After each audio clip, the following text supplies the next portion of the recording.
Kejaksaan Agung menetapkan Menteri Komunikasi dan Informatika Johnny G. Plate sebagai tersangka. Setelah terdapat cukup bukti, pada hari ini telah meningkatkan status yang bersangkutan setelah dari saksi menjadi tersangka.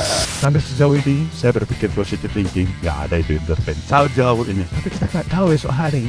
Di samping itu, saudara, lembaga survei Safa Mujadi Research and Consulting merilis hasil survei calon presiden 2024. Hasilnya, nama Ganjar Pranowo berada di urutan teratas, mengungguli Prabowo Subianto dan Anies Baswedan. Terlibat nggak ya Plate? Jadi tersangka nggak ya sampai akhirnya jadi tersangka? Nasdem dihadapkan pada beberapa pilihan sulit. Mungkin bisa akan menarik semua 3 menterinya dari kabinet. Koalisi itu juga ada Prabowo Subianto. Kenapa Gerindra enggak dimusuhi kayak Nasdem? Ini semata-mata karena mengusung Anies Baswedan. Mungkin dianggap kompetitor yang bisa masuk di putaran kedua. Di luar dari memang Johnny Plate jadi tersangka. Kenapa Pak Jokowi masih meliuk-liuk? Karena kalau secara kepartaian kan jelas dari PDIP. Harusnya satu komando dong. Dalam situasi yang tidak pasti seperti itu, sebagai petahana, tentu Pak Jokowi akan memilih posisi yang aman.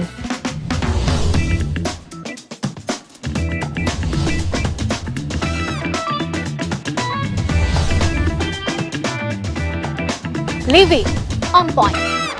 Di Livi on Point, kita akan bahas soal penetapan tersangka Johnny Plate. Ini adalah Menkominfo dari Partai Nasdem yang sebelumnya ini sudah didesas-desuskan terlibat dengan kasus BTS 4G Kominfo.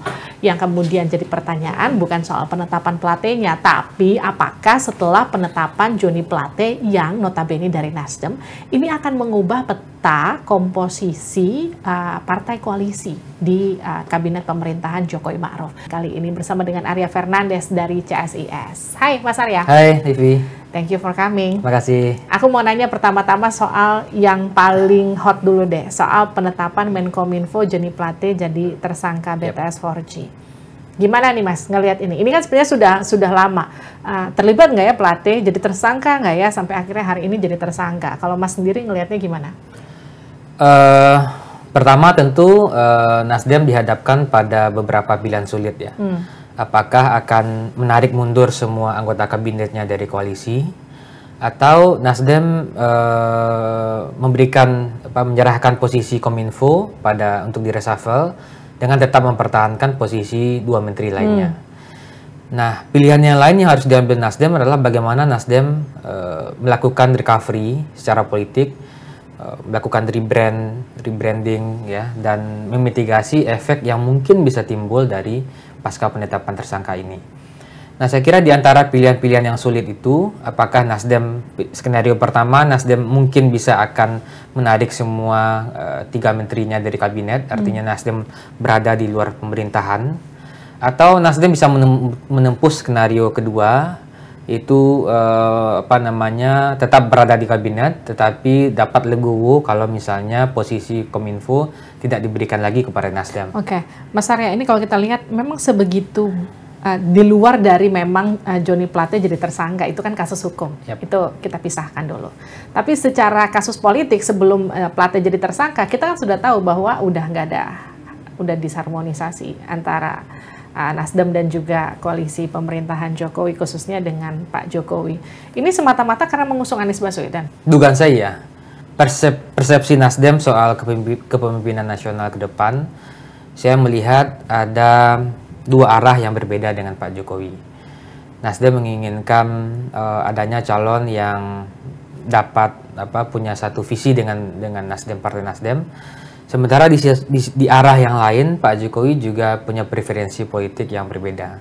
Sehingga 2 arah ini nggak ketemu gitu. Jadi posisinya kemudian belakang-membelakangi, ya. Nasdem berada di jalur yang lain, sementara Pak Jokowi berada di jalur yang lain. Mas Arya, emang apa yang salah ketika misalnya kita bicara soal koalisi itu kan kalau menurut versi kawan-kawan Nasdem, ya kita koalisi dari awal ya selesai di 2024, tapi masalah 2024 ke depan itu kan kita masing-masing gitu kan, nggak jadi masalah seharusnya. Tapi kenapa kemudian itu sekarang jadi masalah? Saya kira memang mungkin juga dugaan saya karena ada beberapa isu-isu strategis yang mungkin Pak Anies berbeda sikap dengan Pak Jokowi pada isu-isu strategis. Dan itu membuat mungkin pemerintah merasa kurang nyaman, dari sisi Pak Jokowinya merasa kurang nyaman, sehingga pilihan untuk dan itu mendorong juga akhirnya terdapat gestur-gestur politik dan manuver-manuver politik yang dilakukan oleh presiden. Itu terlihat sekali ada perbedaan dengan apa yang ingin ditawarkan oleh Partai Nasdem. Yeah. Memang dari sisi koalisi tentu presiden sebagai kepala negara dengan kepala pemerintahan tentu tidak bisa juga mendorong partai-partai untuk satu suara dengan presiden, karena partai tentu punya preferensinya sendiri. Tetapi karena sekarang pemerintah sedang fokus pada beberapa isu-isu strategis ya, dan tentu juga Pak Jokowi punya kepentingan juga untuk misalnya memastikan program-program pemerintahan berikutnya itu inline dengan apa yang dilakukan sekarang. Itu yang membuat saya kira baik Nasdem dengan Pak Jokowi memilih untuk pisah jalan secara baik-baik. Tapi kayaknya nggak baik-baik deh, Mas. Ya, tapi saya kira mereka sudah pada posisi sadar bahwa mereka punya preferensi yang berbeda. Nasdem punya preferensi kepada koalisi perubahan yang mengusung Pak Anies, sementara Pak Jokowi punya preferensi politik yang juga yang berbeda. Ya. Pak Jokowi dengan partainya kan sudah memilih Ganjar Pranowo. Tapi di situ kan di koalisi itu juga ada Prabowo Subianto yang bukan bagian dari PDI Perjuangan. Bukan suaranya Pak Jokowi, bisa dikatakan kalau memang Pak Jokowi satu inline ya, satu suara dengan PDIP. Ya terus kenapa Gerindra enggak dimusuhi kayak Nasdem? Kenapa cuma Nasdem? Apakah karena Anies Baswedan ya, Mas Arya? Ya, sekarang kan situasinya politik kita, terutama Pilpres sangat kompetitif. Ya. Kita nggak bisa prediksi siapa yang akan menang, karena margin atau selisih antara Pak Ganjar dengan Pak Prabowo dengan Pak Anies itu kan tipis sekali. Dan dengan situasi yang sangat kompetitif dan fluktuatif itu, tentu Presiden nggak bisa mutusin, belum mengetahui siapa yang akan menang. Dan dengan posisi seperti itu, Pilpres kita akan berlangsung dalam 2 putaran. Nah, bayangkan seorang petahana, beliau mengontrol 80% kursi di DPR, approval ratingnya tinggi, tidak pernah di bawah angka 60% gitu ya. Sekarang di survei-survei yang dirilis terakhir sudah hampir menyentuh angka 80%. Dan publik juga puas pada program-program pemerintahan, publik trust pada Pak Jokowi. Pak Jokowi merasa beliau masih bisa atau punya kendali pada sejumlah partai dan di atas angin ya sekarang. Relawan. Itu beliau akan berpikir, wah, dengan posisi yang powerful itu akan kemana diberikan dukungan beliau. Di saat beliau belum bisa pastikan siapa yang menang.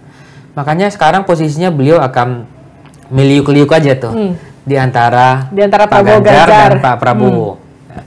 Nah, bagaimana dengan Pak Anies? Pak Anies tentu dalam posisi yang kompetitif ya, dan situasi di mana publik yang susah diprediksi. Tentu dan kita lihat di survei juga tren Pak Anies itu kan juga mulai mengalami kenaikan meskipun sekarang mengalami stagnasi. Mungkin dianggap kompetitor yang bisa masuk di putaran kedua. Itu yang membuat saya kira Pak Jokowi memberikan perhatian betul pada Pilpres ini. Aku mau geser sedikit ngomongin soal beberapa lembaga survei yang rilis hasil survei belakangan. Sedikit aja, Mas Arya. Ini terakhir kan kalau aku lihat datanya tuh dari SMRC ya. Kalau di situ kan dibilang tren elektabilitas Ganjar Pranowo itu naik, sementara Prabowo itu meningkat tipis, tapi kemudian Anies Baswedan itu turun. Surveinya tuh 30 April sampai 7 Mei. 7 Mei. Betul. Nah, ini ngebaca tren ini gimana nih, Mas? Kalau menurut Mas, ini apakah kemudian memang setelah Ganjar ini diusung oleh PDIP secara resmi, otomatis memang sekarang keraguan-keraguan terhadap Ganjar yang dulu dianggap dia naik nggak ya, dia akan maju nggak ya di Pilpres, sekarang kan sudah dipastikan confirm akan naik lewat PDIP. Ini kemudian yang membuat elektabilitas Ganjar naik atau gimana? Saya kira posisi elektabilitas kandidat itu akan dinamis. Dia dipengaruhi oleh public mood apa yang terjadi saat isu itu. Yang kedua, dia dipengaruhi oleh pergerakan-pergerakan politik kandidat. Dan yang ketiga, dia dipengaruhi oleh faktor X, terutama endorsement Pak Jokowi. Nah, itu seberapa pengaruh tuh endorsement Pak Jokowi untuk mendompleng suara atau meningkatkan elektabilitas? Untuk jangka pendek, saya kira punya pengaruh. Ya. Misalnya, ketika Pak Jokowi mengendorse Pak Ganjar atau Pak Prabowo, itu terjadi kenaikan. Atau misalnya ketika, jadi dinamisasi itu terjadi karena ada mood publik yang berubah. Misalnya ketika publik misalnya nggak setuju dengan kebijakan PDIP dan Pak Ganjar yang menolak U20, langsung Pak Ganjar drop ya. Tapi ketika ada deklarasi langsung naik lagi. Begitu juga Pak Prabowo ketika di endorse sama Pak Jokowi mengalami kenaikan. Ketika Pak Anies deklarasi, tiga partai deklarasi langsung naik. Jadi memang situasi akan berubah dengan cepat, ya, tergantung dorongan internal dan eksternal yang dilakukan oleh kandidat. Jadi kita masih perubahan-perubahan ini masih akan dinamis. Mungkin nanti kalau Kompas survei kita nggak tahu hasilnya akan bagaimana ya. Jadi tapi saya kira ke depan kita belum bisa prediksi dengan seksama siapa yang akan bisa menang. Kalau datanya SMRC kan disebut pemilih Jokowi itu gesernya ke Ganjar. Katanya, kalau menurut hasil survei. Emang seberapa signifikan sih pengaruh dukungan Jokowi untuk kemudian memperkuat elektabilitas, memenangkan kontestasi? Dalam jangka pendek, saya kira dia punya pengaruh. Tapi once ketika kandidat sudah definitif, terutama pasangan capres dan cawapres, di kubunya Pak Ganjar, di kubunya Pak Prabowo, di kubunya Pak Anies, saya kira pengaruh Pak Jokowi akan mengalami penurunan. Sekarang karena situasinya belum pasti soal pasangan yang definitif, ya, dan koalisi yang definitif, publik masih lihat pengaruh Pak Jokowi itu jadi nilai penting. Ketika sudah definitif, tentu masih akan tetap ada pengaruhnya karena Pak Jokowi punya basis pemilih yang loyal, tapi pengaruhnya saya kira akan melemah. Mas Arya, kalau prediksi Anda ini akan ada 3 pasang kah atau hanya 2 pasang? Dugaan saya sementara ini kemungkinan besar akan 3 pasang. Karena kemungkinan untuk menjadi 2 pasang semakin probability-nya semakin mengecil. Ya? Terutama dari sisi kandidat ya. Kandidat Pak Prabowo dengan Pak Ganjar itu sepertinya sulit sekali untuk bersatu karena ya? Keduanya punya keinginan untuk maju. Jadi dan juga usaha misalnya dari beberapa partai untuk mendorong 2 pasang itu juga mengalami mengalami persoalan. Pecahan koalisinya akan kemana?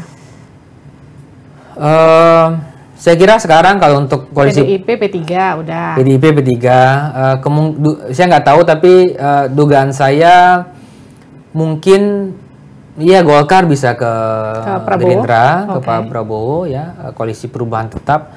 PDIP ya bisa sama PAN, belum tentu ya. Belum tentu, justru PAN akan bisa ke sana. Kenapa gitu?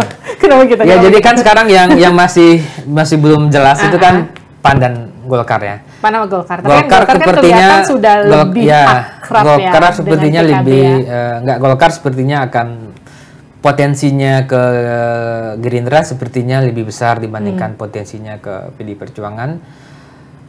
PAN saya kira akan ikut Pak Jokowi. PAN ikut Pak Jokowi, berarti PAN kira-kira akan ke P3 dan PDIP, kemudian Golkar, PKB dan Gerindra. Belum tahu, Pak Jokowi masih milik liuk. Oh, Pak Jokowi aja masih belum pasti ya di antara Pak Ganjar dan Pak Prabowo. Itu pertanyaan terakhir saya. Kenapa Pak Jokowi masih meliuk-liuk? Karena kalau secara kepartaian kan jelas dari PDIP. Harusnya satu komando dong. Ketika PDIP udah bilang Ganjar Pranowo, artinya Pak Jokowi dan suara pendukung Jokowi langsung geser ke Pak Ganjar. Tapi nggak demikian. Kenapa begitu ya? Karena belum bisa dipastikan siapa yang akan menang. Belum bisa dipastikan apakah yang menang itu Pak Ganjar, apakah yang akan menang Pak Prabowo atau Pak Anies. Dalam situasi yang tidak pasti seperti itu, sebagai petahana, tentu Pak Jokowi akan memilih posisi yang aman. Sama jawaban kita, aman. Karena bagaimanapun keberlangsungan 10 tahun pemerintahannya harus berlangsung. Oke Mas Arya, thank you for coming. Ya, terima kasih udah datang di Livy on Point. Itu dia tadi obrolan saya dengan Arya Fernandes dari CSIS. Kita ketemu lagi di Livy on Point selanjutnya. Sampai jumpa.